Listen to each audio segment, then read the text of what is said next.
লাল শাড়ি পরিহিতা শ্যামলীর থেকে তো দেখছি চোখই ফেরাতে পারছে না অনিকেত।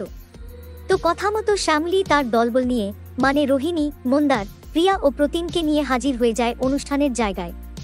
সাথে আসে অনিকেত।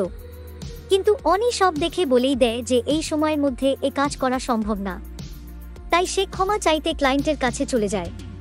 কিন্তু মন্দার তার দলবল নিয়ে এসে শ্যামলীর পাশে দাঁড়ায় এবং সবকিছু রেডি করে দেয়। তারপর শ্যামলী ছবি তুলে ক্লায়েন্টকে পাঠিয়েও দেয়, যেটা দেখে অনিও অবাক হয়ে যায়। এদিকে অরু, অহনা ও তৃষা যখন এসে দেখে তাদেরও চক্ষু ছানাবড়া হয়ে যায়।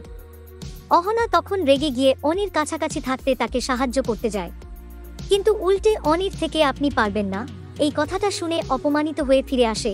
ওদিকে রোহিণী ও প্রিয়া মিলে শ্যামলীকে সুন্দরভাবে সাজিয়ে দেয়, যা দেখে শ্যামলীর থেকে চোখই ফেরাতে পারে না অনিকেত। শ্যামলীর দিকে মোহিত হয়ে তাকিয়ে থাকে সে। এদিকে অহনা, অরু, তৃষারা তো জলেই ছিল শ্যামলীর প্রতি, কিন্তু আগুনে ঘিটা তখনই পড়ে যখন ক্লায়েন্ট খুশি হয়ে অনিকেত ও তার দ্য গ্রেট বেঙ্গল ক্যাটারারের প্রশংসা করে। আর অনিকেত তার পুরো কৃতিত্বটা শ্যামলীকে দেয় এবং তাকে তার স্ত্রী বন্ধু বলে সম্বোধন করে মঞ্চে ডেকে নয়। তার মানে এই জ্বালা সহ্য করতে না পেরেই অহনা শ্যামলীকে অনিকেতের সামনে ছোট করার জন্য তাকে ড্রিঙ্ক করিয়ে দেয়। সো এবার দেখা শ্যামলী আগেই সবটা বুঝতে পেরে নাটক করছে কিনা, না সত্যি সত্যিই সে মাতাল হয়েছে কিনা। দেখুন কোন গোপনে মন ভেসেছে, সোম থেকে শনি রাত 8টা 30-এ শুধুমাত্র জি বাংলায়। এইরকম সমস্ত আপডেট সবার আগে পেতে অবশ্যই আমাদের চ্যানেলটি সাবস্ক্রাইব করে নিও।